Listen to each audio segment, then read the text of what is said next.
આજે સમગ્ર ગુજરાતની અંદર મહાનગર, નગરપાલિકાઓ, જિલ્લા પંચાયત, તાલુકા પંચાયતના ઉમેદવારોના ફોર્મ ભરવાનો છેલ્લો દિવસ હતો. ભારતીય જનતા પાર્ટીએ ખૂબ સ્ક્રુટિની કર્યા પછી દાવેદારોની પણ ખૂબ મોટી લાઈન હતી. ભારતીય જનતા પાર્ટીની પરંપરા પ્રમાણે, એના સંસ્કાર પ્રમાણે, એના સિદ્ધાંતો પ્રમાણે જ્યારે પણ પાર્ટી કોઈને એક ટિકિટ આપતી હોય છે એટલે બધા જ કાર્યકર્તાઓ પાર્ટીના નિર્ણયને માથે ચડાવતા હોય છે.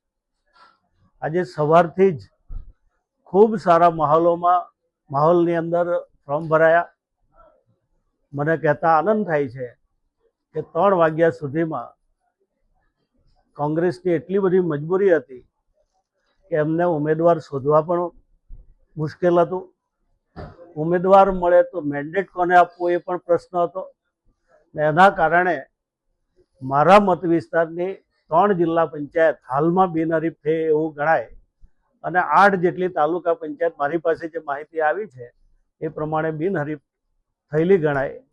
અને નગરપાલિકામાં પણ સારું એવું અત્યારે ગણતરી થઈ રહી છે અને તેમાં પણ મને લાગે મોટાભાગે બિનહરીફ થશે એવું લાગે છે. એટલે પૂરા મત વિસ્તારની અંદર અત્યાર સુધીની જે માહિતી છે, જે રીતે ખેરગામમાં આસવડી સીટ ઉપર બહારથી ઉમેદવાર મૂકવા પડ્યા, જ્યાં સ્થાનિક ઉમેદવારો નથી, એ પ્રકારની સ્થિતિ છે.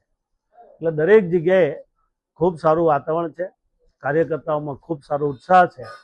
આ તો શરૂઆત છે, પણ પરિણામ આવે ત્યાં સુધીમાં અમે પૂરેપૂરી સીટો જીતવાનો મારો આજે બી મેં ખૂબ સારા માહોલમાં ખૂબ મોટી સંખ્યાની હાજરીમાં મેં કહ્યું છે કે ચીખલીની 28 તાલુકા પંચાયત, 8 જિલ્લા પંચાયત અમે જીતીશું. ખેરગામની 2 જિલ્લા પંચાયત અને 16 તાલુકા પંચાયત એ પણ જીતીશું.